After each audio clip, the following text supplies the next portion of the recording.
I just don't understand how her lawyers had the guts to proceed with this.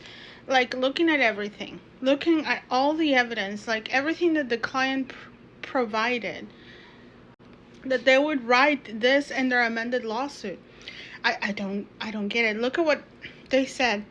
Another provision required, this is Blake Lively's amended complaint, by the way. Another provision required that an experienced producer, Todd Black, be brought in to oversee production and ensure that the requested protections were adhered to for the safety of all cast and crew members. Importantly, none of the requested protections were tied in any way to Miss Lively's creative input in the film and were made months before discussions regarding the cut of the film. At that moment in time, with the completion of the film uncertain, Miss Lively did not request nor did she receive any creative rights, editing rights, credits, or any other role on the film beyond her roles as an actress and an executive producer. Everything she requested, as laid out in the document, was designed to ensure the safety and well-being of the cast and crew. In other words, at the precise moment in time when Miss Lively had maximum leverage prior to resuming production, she did not use that leverage to obtain anything other than protections for herself and others to ensure a safe work environment for all.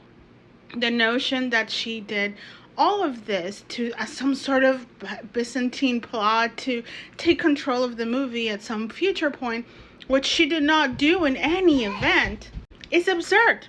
And there is not a shred of evidence to support it.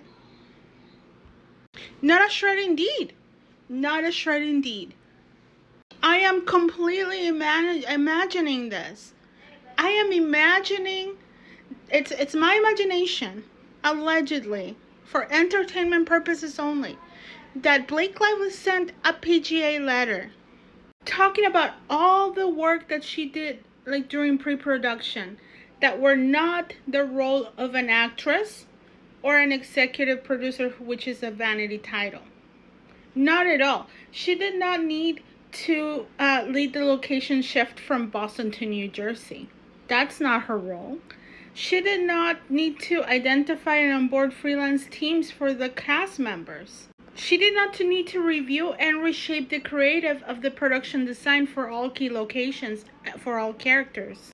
She did not need to call in favors with home design contracts to get items loaned. She did not need to review and reshape the creative of the prop and floor designs for the key film element. She did not need to do significant rewrites of the script to incorporate all the notes. She didn't need to address scheduling, financial location, or whether and or not logistical constraints in that rewrite. She did not need to push the studio, distributor, and director to change the rating of the film from R to PG because there was significant bigger marketing opportunity with PG-13, which the book captured. I argued that in order to replicate the book success in the screen adaptation, we needed to serve the same age range of the audience. But the issue was, like, the studio already had a deal in place with the distributor to deliver an R-rated film. So basically, Wayfarer, Columbia Pictures / Sony already had a deal. Miss Lively came in and she said no. She pushed both Sony and the freaking Wayfarer. She had that much pull, that she was able to change the rating of the film in spite of the distributor and in spite of the production company. And this is just a summary of her involvement pre-production. She already had so much creative input before she even started filming, contradicting her own lawsuit and claims and allegations. I mean, you have letter after letter after letter, confirming witnesses, key witnesses, like Alex Sachs. Look at what she says in her letter to the PGA on behalf of Blake Lively. She says, from intense script development prior to the commencement of pre-production, to being a critical voice in the casting process, to understanding and helping us work through numerous financial and logistical issues, the schedule, department, budgets, and as they pertain to creative outcomes. There was no conversation too small or inconsequential for Blake's involvement. On set, Blake's productorial nature was even more strongly felt because she was present, weighing in on all the aforementioned, but also perhaps more surprisingly, thinking about all the crew and overall production in an effort to create the best and most efficient working environment for all. From conversations about our crew badges to remaining COVID safety protocols, there was no problem she didn't want to help solve. And see, it says that after the strikes, after the 17-point agreement and everything, Blake's involvement was more present even then. More present even then. And you are telling me that she did not. But they want us to believe that there is no evidence to support it? That none of the freaking requested protections were tied in any way to Miss Lively's creative input in the film? Because look at what Todd Black says. Todd Black tells us why he signed up to work on It Ends With Us. He tells what it is to the PGA. He's like, my name is Todd Black, and I was brought on after the strikes to finish the feature film It Ends With Us, starring Blake Lively and directed by Justin Baldoni.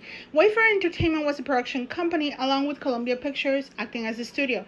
As executive producer, I came aboard for the remaining of production to support Blake Lively in her achieving the vision in the most creative and economical way possible.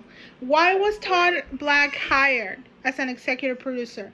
He came on board of his own words. He's saying, I came on board for the remaining of the production to support Blake Lively in achieving her vision in the most creative and economical way possible.